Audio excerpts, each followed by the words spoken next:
you should only buy a home when you can afford it, which is a painfully obvious statement. But when can you afford a home? Does that mean you should only buy a home when you can afford to pay the entire cost with one big stack of money? That's hardly realistic when hundreds of thousands of dollars are involved, which is why there's an entire industry devoted to lending money to people who don't generally walk around with gigantic stacks of money.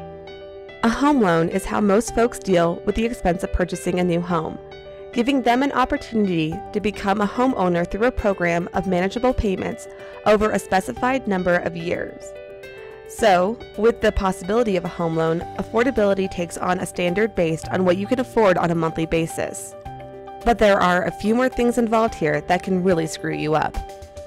The availability of a mortgage shouldn't suggest that you dive headlong into a loan for a mansion if you only have an average income.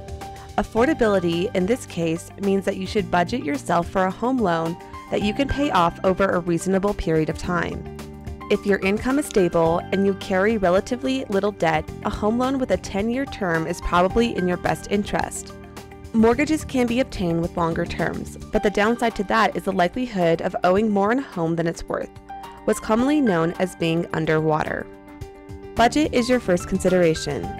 Think about your sources of income and how stable they'll be 10 to 15 years down the road, and begin figuring out your budget from there.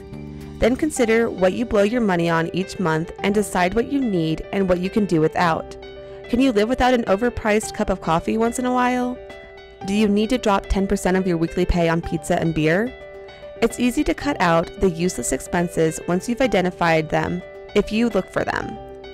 With a little discipline, you can maintain a strong budget and still have room for a few luxuries without putting your mortgage in jeopardy.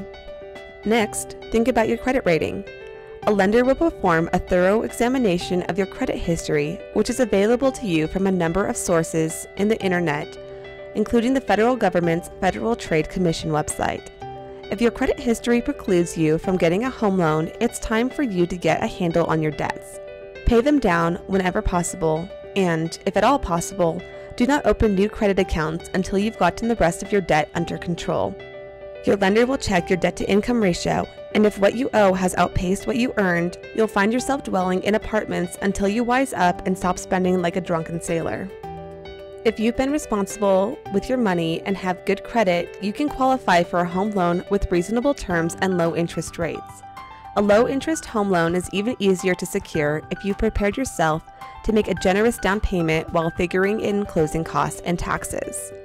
A healthy down payment shows a lender that you're serious about the investment and will likely extend to you the best terms possible on a loan. By shopping around for lenders, you increase the odds that you'll find the best possible mortgage agreement. It all hinges on knowing what you can afford. Federal Mortgage Services, financing you need for the home of your dreams.